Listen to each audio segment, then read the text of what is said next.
సర్వసాధారణంగా మనకి అమాయకంగా ఉండేటువంటి వాళ్ళని, తెలివి లేకుండా ఉండేటటువంటి వాళ్ళని అరే ఏటా నువ్వు పరమానంద శిష్యుల్లాగా అని అంటారు.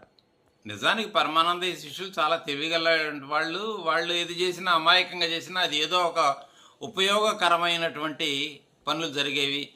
నిజానికి పరమానందయ్య శిష్యుడు తెలుగువాడు కాదండి.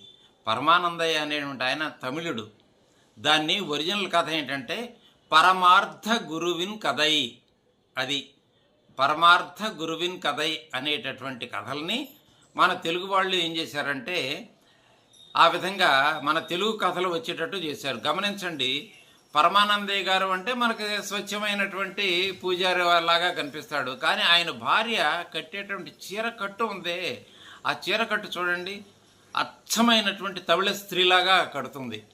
అందువల్ల ఇది ఒరిజినల్గా తమిళ కథలే.